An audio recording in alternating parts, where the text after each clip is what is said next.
नमस्कार, आपल्या सर्वांचं स्वागत आहे सुजाता डायरीमध्ये. तर सकाळची माझी सगळी कामं आवरली होती, नाश्ता वगैरे झाला आणि दुपारच्या जेवणाची तयारी करायची होती. तर मी आणि मुलगी आज आम्ही दोघीच घरी होतो आणि थोडंसं दही शिल्लक होतं. तर मुलगी म्हटली, मम्मी आपल्याला कढी पकोडा बनव, आणि तिला खूप आवडतं देखील. तर त्याच्यासाठी मी घेतलेलं होते 2 बारीक चिरलेले कांदे, तसंच अर्धी वाटी बेसन पीठ, हिरवी मिरची, लसूण आणि कोथिंबीर हे मिक्सरमध्ये बारीक करून घेतलेलं होतं. आणि एका पातेल्यामध्ये मी ते सगळं मिक्स करून घेतलं. इकडे मी कढईत तेल गरम करायला ठेवलं होतं.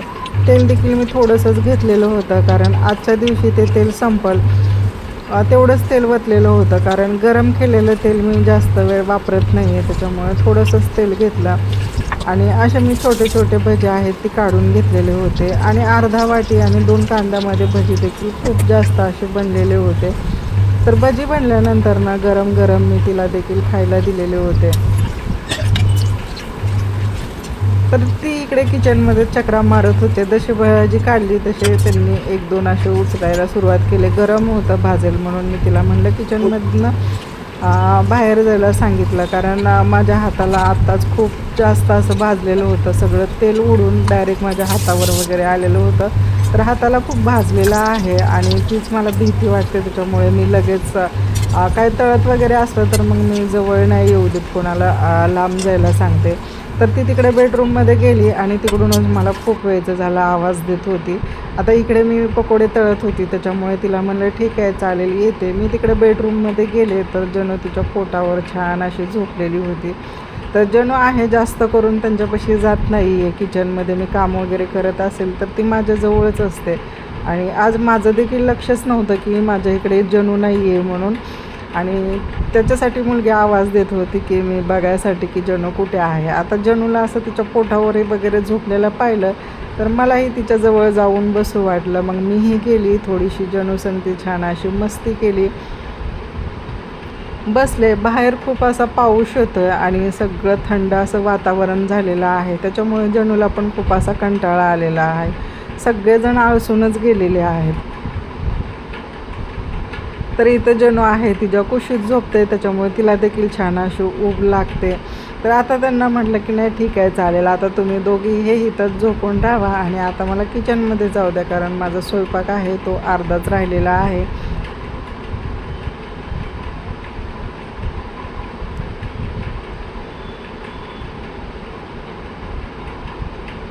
त्याच्यानंतर ना मी गेले किचनमध्ये. तर किचनमध्ये तर स्वयंपाकाची अर्धी तयारी झालेलीच होती. इकडे ज्या भांड्यामध्ये मी मिरची वगैरे दळून घेतलं होतं त्याच्यात दही घातलं, 2 चमचे बेसन पीठ घातलं, चवीनुसार मीठ घातलं आणि थोडंसं पाणी घालून मिक्सरमध्ये आहे ती फिरवून घेतलं.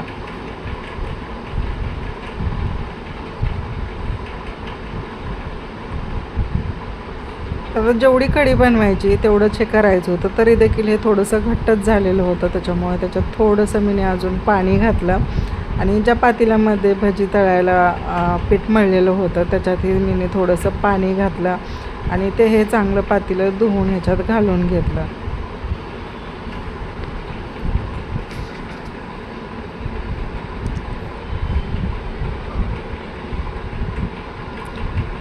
आता इकडे कढईत तेल गरम करायला ठेवलेलं आहे.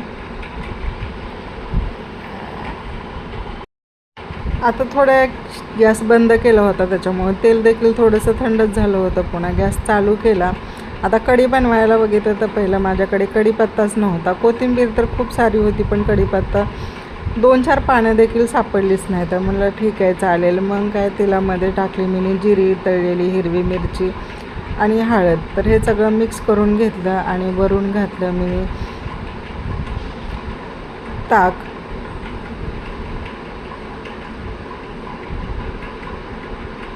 तर जेवढं लागायचं आहे तेवढं त्याच्यामध्ये पाणी घातलं आणि चांगली 5-10 मिनटांना उकळीला ठेवली.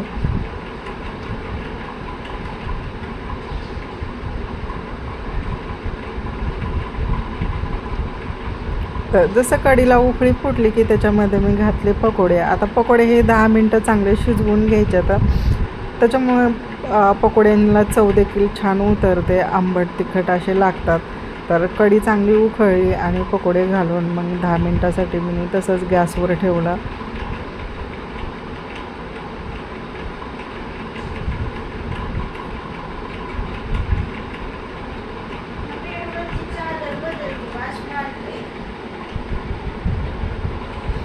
तर आता कढी तयार झालेली आहेत. कपडे देखील धुवून झालेले आहेत. जे सुकलेले कपडे होते ते साईडला काढून घेतले आणि धुतलेली कपडे वाळायला टाकली. आता इकडे दिवस रात्र पाऊस चालू आहे, एकदम गारवा आहे, कपडे लवकर सुकत नाही.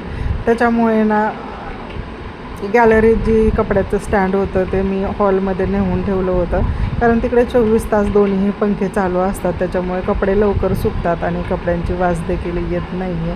तर काढलेली कपड्यांची मी अशी घडी घातली आणि सगळे कपडे ज्यांच्या त्यांच्या जागेवर ठेवून दिले.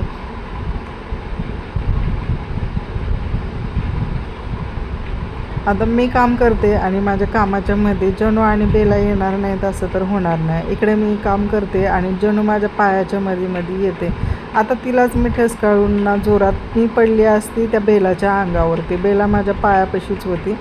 तर जनूला मी जोरात ओरडलं की जनू आहे ते आमचं एका साईडला जाऊन बसलेला आहे. आता मी तिला बोलते पण ती मला इग्नोर करते, माझ्याकडे लक्ष देत नाही आहे. त्याच्यानंतर ना आम्ही आहे ना जेवण वगैरे करून घेतलेलं होतं आणि संध्याकाळचं मी हे बनवते. तर संध्याकाळी बनवणार होती मी अख्ख्या चवळीची भाजी. तर चवळी आहे ती शिजवूनच ठेवलेली होती.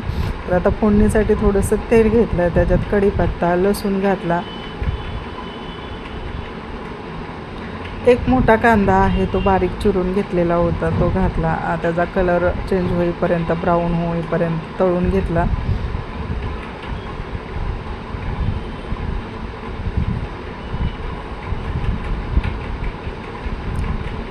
वरून टमाटर घातलं. आता सगळं किचन वगैरे स्वच्छ आवरून झालेलं होतं, फक्त भाजीच बनवायची होती. त्याच्यामुळे एका वाटीमध्येच ना मी सगळे मसाले काढून घेतले होते. हळद, तिखट आणि मीठ आहे ते वाटीतच ठेवलेलं होतं. आता कांदा चांगला परतून झाला, टमाटर देखील मऊ शिजलं. मग वरून हे सगळे मसाले घातले आणि शिजवलेली चवळी आहे ती देखील घालून घेतली.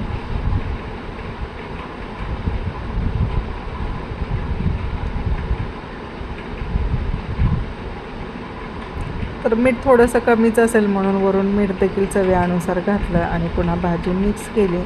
तर आता 5 मिनटासाठी फक्त उकळी यायला भाजी ठेवायची आहे.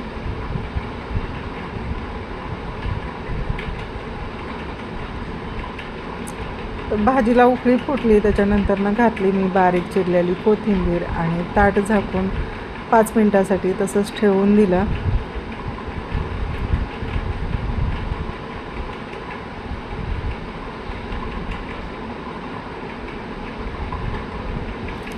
तर माझा स्वयंपाक होतोय तोपर्यंतच मला आला होता माझ्या बहिणीचा फोन.